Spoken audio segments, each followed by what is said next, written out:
What's up, everybody? Welcome back to Beyond the Grave Media. This is Josh. You're checking in on you out there in YouTube land.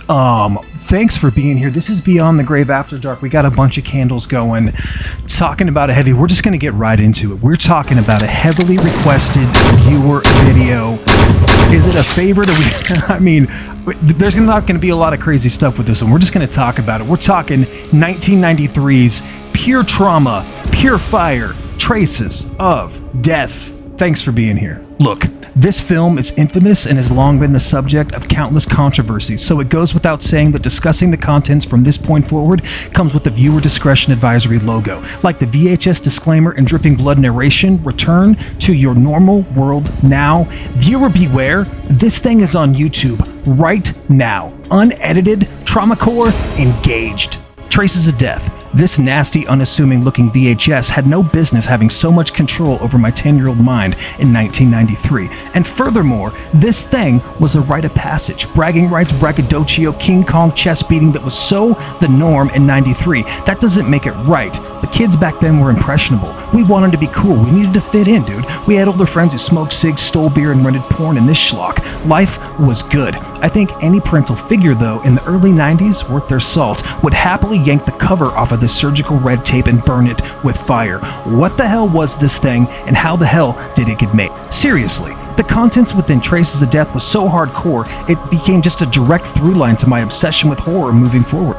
But not everybody was a fan. The story out of Pennsylvania goes, Amy Hulkberg rented this filth from a local mom and pop, thinking it was just a VHS chock full of your standard 911 calls. After watching it, she didn't return it before calling several animal rights groups and citing a civil duty to keep it out of America's youth. And look what happened. I mean, look at me. Did I mention that everything in Traces of Death is completely real compared to its light-hearted, soft older stepbrother Faces of Death? The content within this hour and a half can feel like a gauntlet, an absolute lukewarm shower of bad intentions and pig gristle. No, literally. I don't like animal cruelty. I hate that stuff. It's some of the hardest stuff for me to watch personally, and Traces of Death tests any viewer's resolve. The scene in question for me is the pig roast, a video so intense that my small brain couldn't handle hearing these squeals and burnt flesh from a blowtorch. Horrific, dude, but it gets worse. Self-injurious behavior and crime scene footage make up a large portion of what makes Traces so hard to stomach.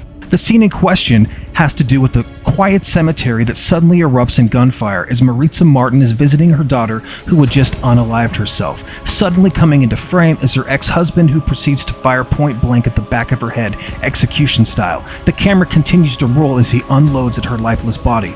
We have to throw in wicked fast jump cuts and some cheesy grindcore metal riffs, and this film is off and running. Slight foreboding narration really sets this film apart from Faces of Death. It's just creepy to listen to, as well as that synth score. It gets inside my brain, man. It kind of wormholes. The tone, the pace, it's all off. It's like being at a death carnival where the only prize is the next gore file. Literally watching a nightmare, at least that's how I remember it. The film throws at you train wrecks, homeowners' insides being eaten by their pets, and some wicked real-life embalming, mouths sewn shut. I was ready to tap out. I consumed this film at a party with the group on a 32-inch Zenith that felt like a drive-in screen. I was ready to get the hell out of there. One friend tells one friend and they tell two friends, and all of a sudden you're trapped. It's like this, like I said, rite of passage. And this video spread like wildfire. Just when I thought things couldn't get any worse, they did. Like way worse. The video clip that ruined my childhood, absolutely crushed me, was the video of Pennsylvania Treasurer R. Bud Dwyer. I don't even like talking about this clip, man. It fucked me up so bad for days, maybe even weeks. The clip goes on to explain that Dwyer was guilty of fraud and he decided to hold a press conference. The whole thing was taped live on the news. Shockingly, he pulls out the butt of a firearm and in the words of Filter, "Hey man, nice shot." I have no words for this clip. It went on to be pretty damn infamous on, what was it, like 8chan, Rotten.com, spawned a bunch of weird song lyrics. I just can't. So I do want to say that I just watched this again. Nope, I don't have it on hard copy, but I was looking for it, online. Mercari's got the big box set for like $325. eBay was in my cart forever, it's gone. I just wanted an original Traces of Death, even if I don't watch it that often. And then while I'm searching for it, it's on YouTube, unedited with like 500 views. So yeah, I put myself through that again. I don't know what this is, man. I think it's childhood trauma for sure, because I mean, I've seen a lot of messed up stuff. You know, you become desensitized to it. But a lot of that stuff, the way that this movie, this shockumentary is made, it's so like grisly and nasty and low budget. It looks like that VHS when it comes rolling out, and it's got like cheesy effects and cheesy title cards and cheesy kind of like death metal wannabe music, except for the Mortician song. That thing rips. There's a bunch of good stuff later in the series, but yeah, it all just works still on my brain. Like I feel like a little kid when I watch it. I'm like, oh man, this is gonna get intense. And it just opens with like shotgun blasts and like crazy like NASCAR acts. Like it's brutal still. So this thing is an absolute button pusher. It's edgy. It's a gatekeeper for people that aren't sure if they want to get into this kind of genre. So, you know, when you look at that iceberg on Reddit, it's down there at the bottom for a reason. It's still intense. It's not the most shocking thing you can watch, but you know, revisiting it tonight, it's not fun.